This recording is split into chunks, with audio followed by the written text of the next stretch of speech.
Welcome back, folks. Basic Spirit Introduction Part 2. Today we're going to be talking about rum and tequila. Both are kind of in the same category. There's a great segue, and we will, we'll chat about these fun spirits. So rum, we've got rum here showcased. 5 rums showing right at the moment. We consider this spirit the spirit of the islands or the Caribbean. What they're going to do to make the rum, which we know is going to be a base spirit, is they're going to use a sugarcane base. So with the rum, what they'll do is they'll actually take the sugar cane. They're going to take the raw stalks of sugar cane and they're going to press the juice out of it. So after they've collected all the juice from the sugar cane, they're going to boil it down to molasses. So rum naturally has a very earthy, dirty, or the sugar cane has a naturally kind of earthy, dirty flavor to it. If you notice the difference between like a granulated sugar and like sugar in the raw, right? How kind of different it is. It's got a lot grainier and earthier of a texture to it. So what they do for that reason is they boil it down to molasses, and they get out all those impurities. So they definitely get it a lot more concentrated from that molasses to allow it to ferment, and then post fermentation, they're gonna distill. So when boiling it down, all those earthy, dirtier flavors, they're boiled out. You don't really taste those. It's gonna be cleaner, a lot more of that sugar content, a lot more saturated again because it's concentrated. Okay, think about a simple syrup that you make with 16 ounces of water and 16 ounces of sugar. 1 part sugar, 1 part water. If you've got 2 parts sugar, 1 part water because you've boiled it down and continue to reduce it, it's gonna be a lot sweeter and a lot thicker. So that's essentially what the rum is. Though rum has a traditionally sweet flavor, white rum tends to be the driest. So of the rums that we've got here, we'll talk about these categories. We've got the white rum. These are, I would say, the most common on the bottom 3 here. We got the white rum, which is Bacardi. This is the most popular rum in the world. More Bacardi sold than any other silver rum in the world. Next to that, we've got the Sailor Jerry's. Sailor Jerry's is going to be a spiced rum. Okay, so in the state of Michigan, which is relevant to us, Captain Morgan's happens to be the #1 selling spirit or bottle, if you will, in the state. We sell more Captain Morgan to Michigan than any other bottle. So it's a spiced rum. But what they do, because it's a spiced rum, is after the fact that they've distilled it, they're going to add all the cinnamon and the spices and the sugar. It's a high proof rum that they start with, but after they add everything to it, it technically is a cordial because they've added sugar and or spices or anything post distillation. Okay, so it is a rum, just like a peach brandy is a brandy. And then they're definitely in the same category. Very similar to how the Spanish brandy is still technically in the family of brandies, right? It sees so much of that oak that it's technically still it's not a spirit anymore, but it is still in the brandy family, right? So same story. They still consider it as a rum because of the alcohol content, but it isn't technically a spirit. It is a cordial. Okay, so that one's going to be a lot sweeter than a standard rum. It's going to be a lot spicier, very Christmassy.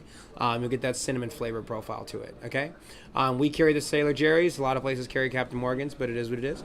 And aside from that, we've got the Myers Dark Rum. Gosling's is another great rum. That one's going to be from Bermuda. So they're all the most common for sure. The dark rum is going to be aged and can also be colored. By law, can still be colored with caramel coloring. So it tends to be a little thicker.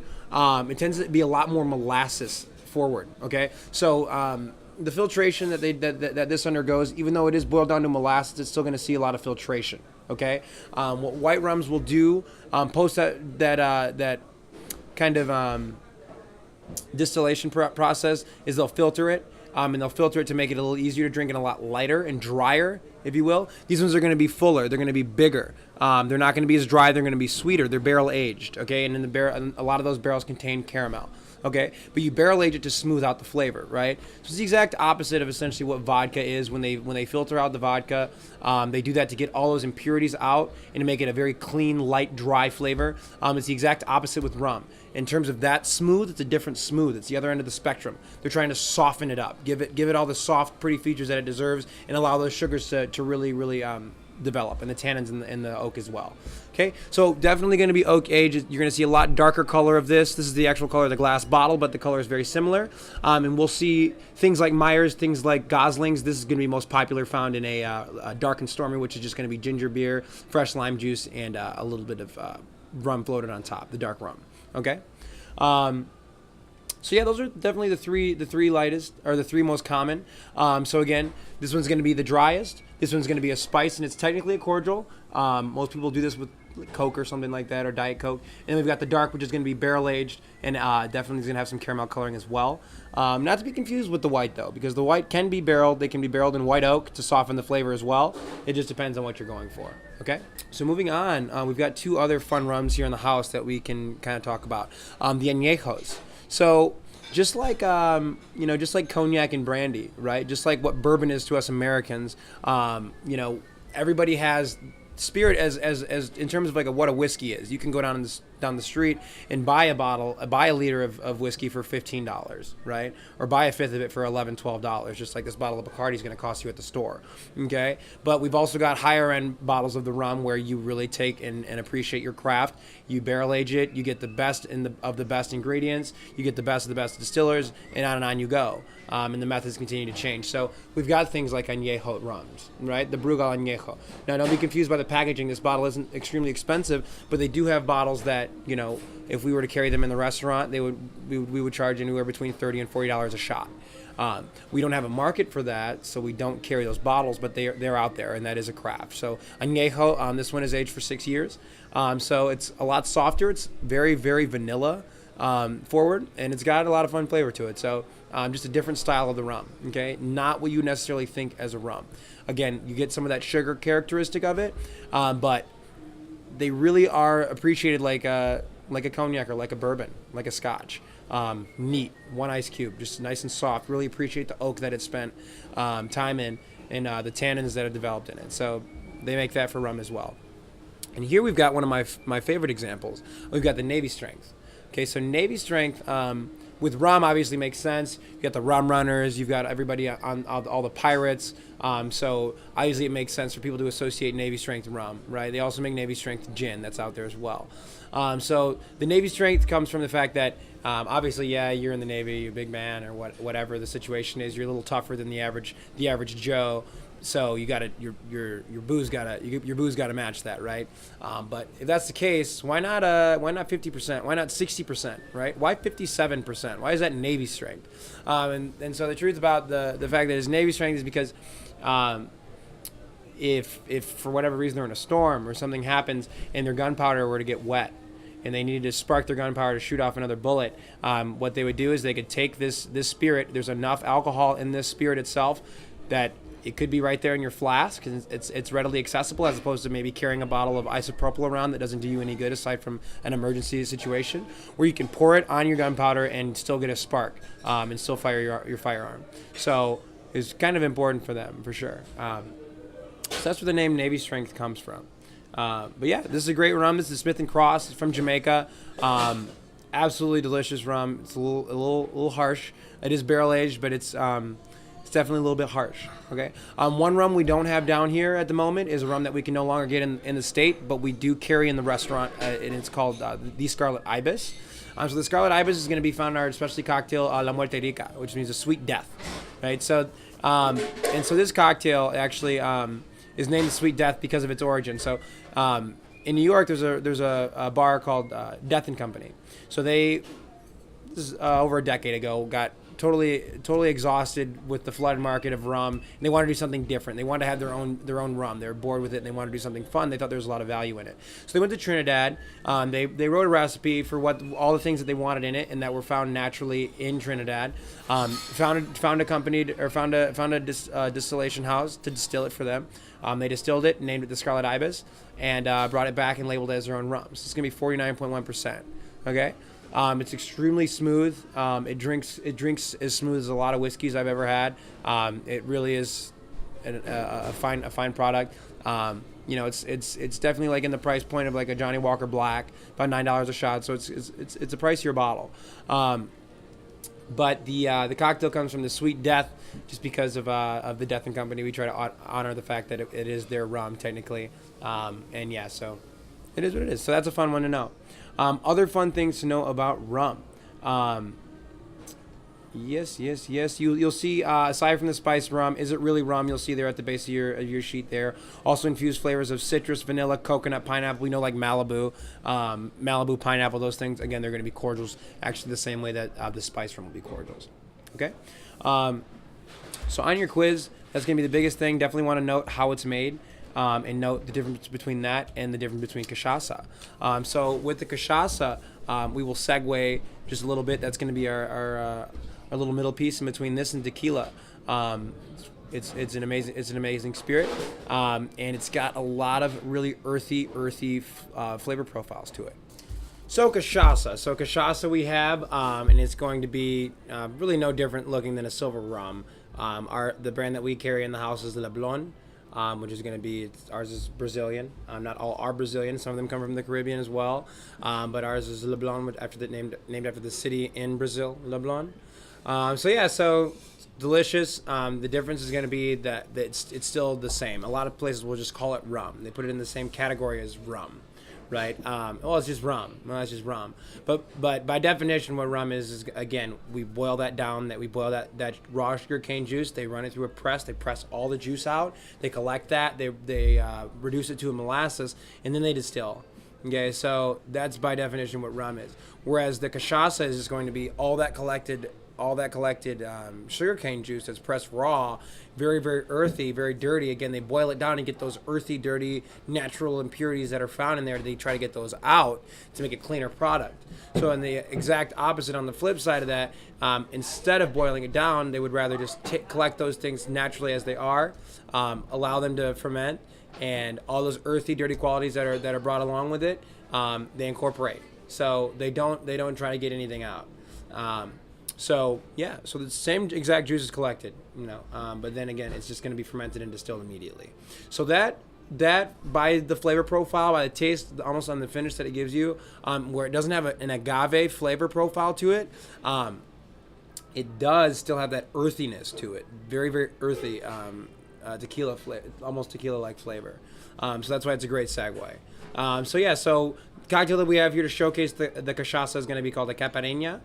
People will order these all the time. It's just fresh sugar, raw sugar, fresh lime juice, cachaça. That's it. Shake it up, and we like to throw half of a lime in ours, and we serve it over crushed ice. They're delicious. They're very refreshing. Great summer cocktail.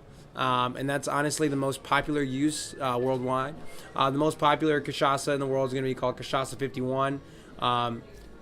It is what it is. It's middle of the road. We carry the Lerone. That's our only brand. They do make aged cachaças. Some of the cachaças are filtered afterwards, like ours is, so it's going to be clear.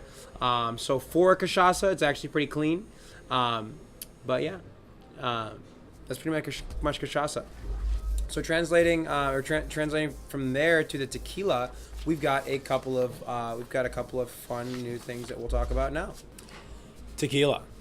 So we got a couple of bottles. We had a little switch it up here. So on our tequila over here, we've got 5 fun bottles again, and we will chat about these all the same. So if you'll read along, we've got a distillate of blue agave.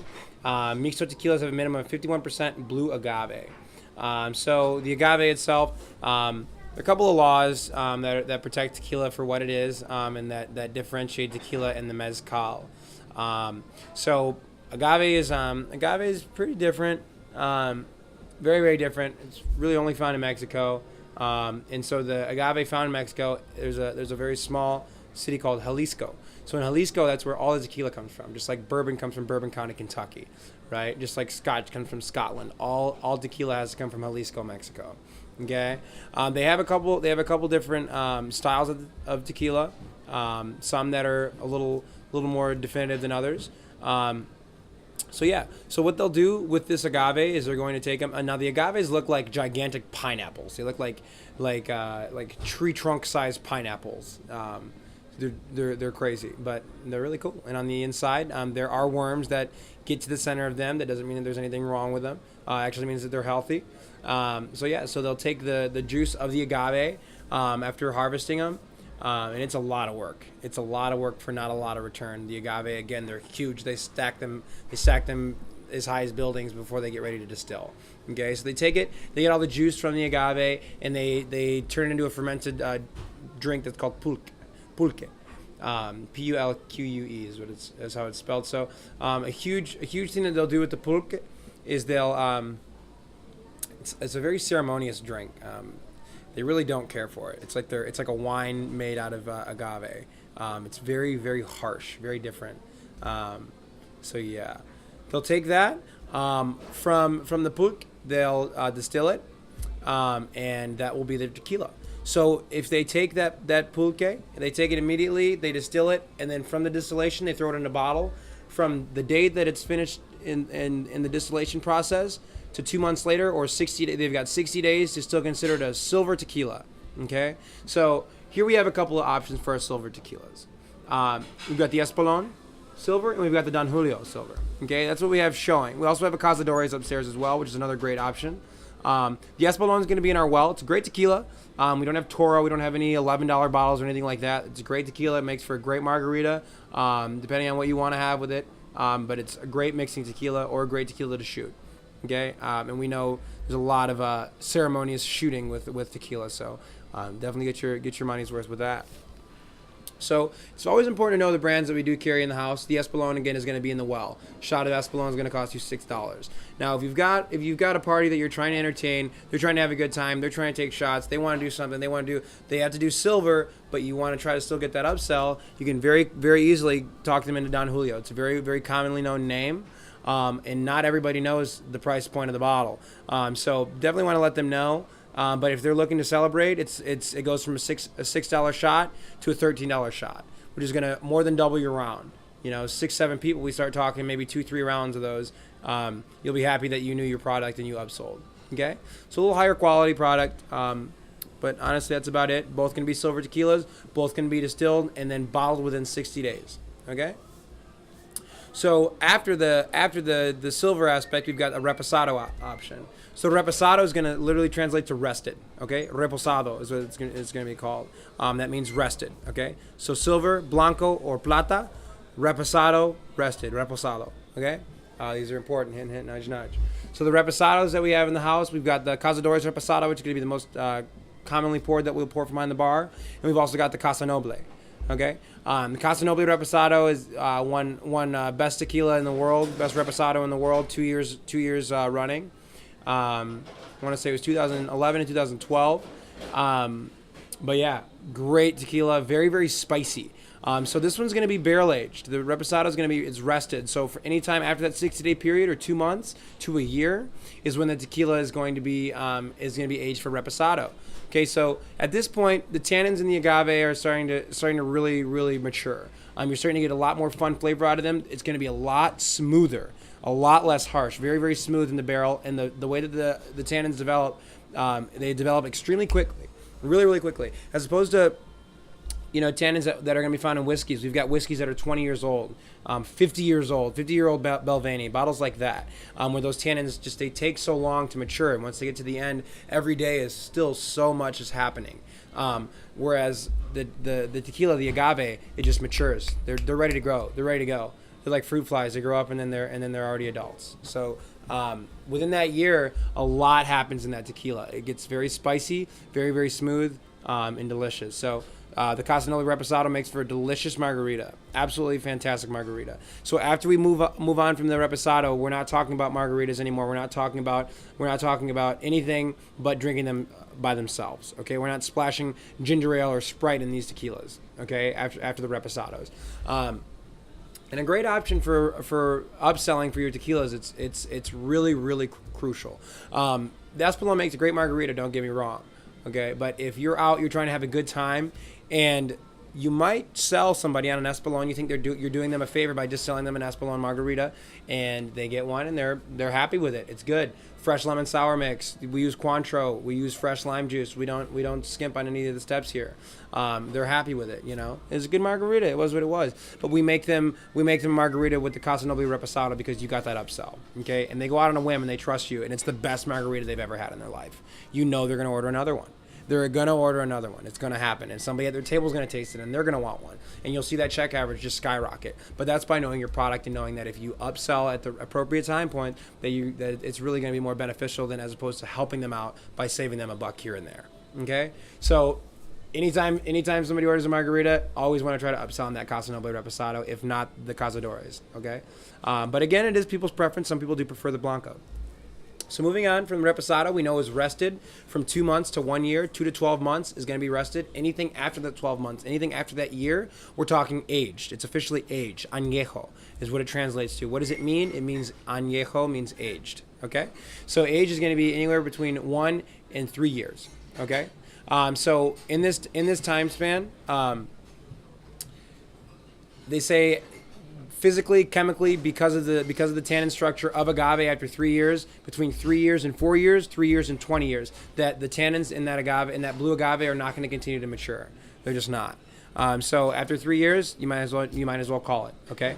So that is añejo. Now there are other tequilas that come out there, like Patron came out with an extra añejo. There are all these extra añejos aged extra long, but again, you're paying for the marketing at that point. But for the añejos that we've got in house, these are our two. These are gonna be our top shelf bottles here. So we've got a $13 and a $14 shot here. So this is probably my favorite tequila ever, Casa Noble Añejo. It's a delicious sipping tequila. The vanilla is so forward. It's so soft. We talk about the Reposados being nice and spicy. These ones are they really showcase what they can do by being barrel aged and toned down. They're very, very soft. They're not meant to be blended with anything. They're meant to be consumed as is.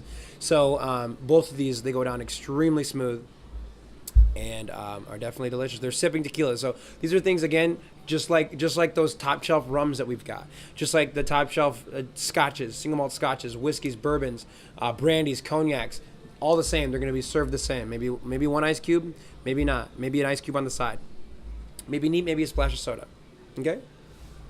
So, from the Blanco category, moving backwards, just a quick overview. Blanco, we've got 0 to 60 days, 0 to 2 months in a bottle, right? Now, there are tequilas called gold tequilas, or oro, okay? The only difference between a gold and a silver, or an oro and a plata, is going to be the fact that they add caramel coloring to it.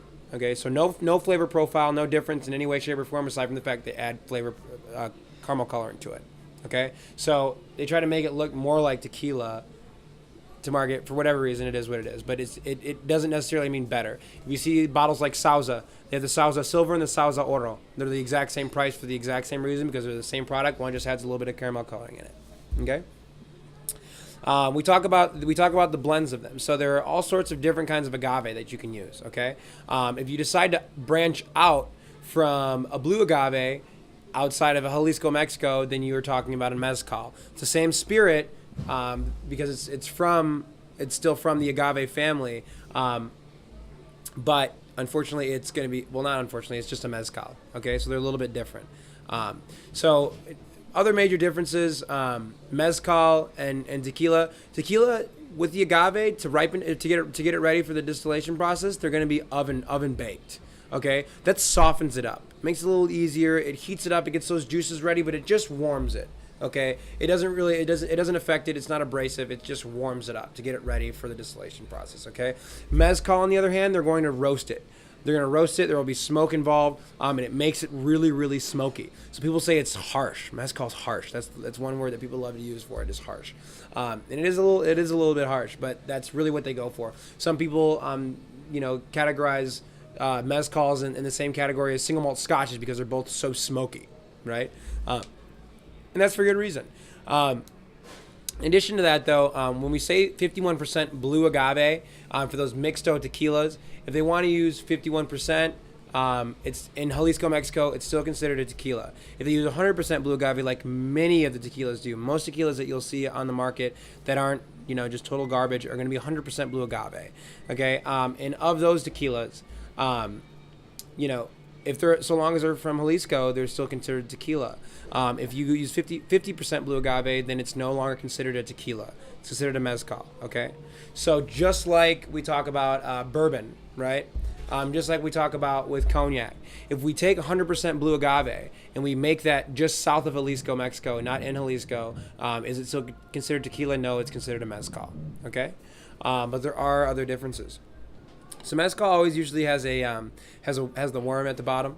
They say that the worm showcases that the tequila is good, or the mezcal is good, and that whoever takes that last shot, it's good luck. So to shoot the worm every opportunity that you get, shoot the worm. But again, the flavor profile is going to definitely be a lot more earthy. Okay, so yeah, so that's pretty much tequila for the most part. Definitely try to get those upsells for the majority of what you're going to be doing with tequila. At least as Americans drink it that come through here, shots, some sip. There are a few people that do like to come in and sip the añejos, so know these two. They're $13 and $14 items on your ticket, so know these two, and margaritas.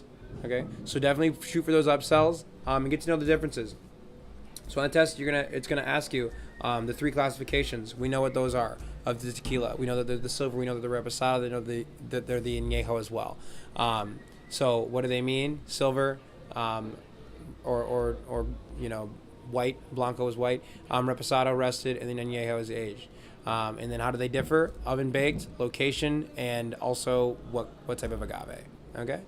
So for the most part, that's tequila. Any other questions that you have, of course, feel free to ask any one of us bartenders behind the bar.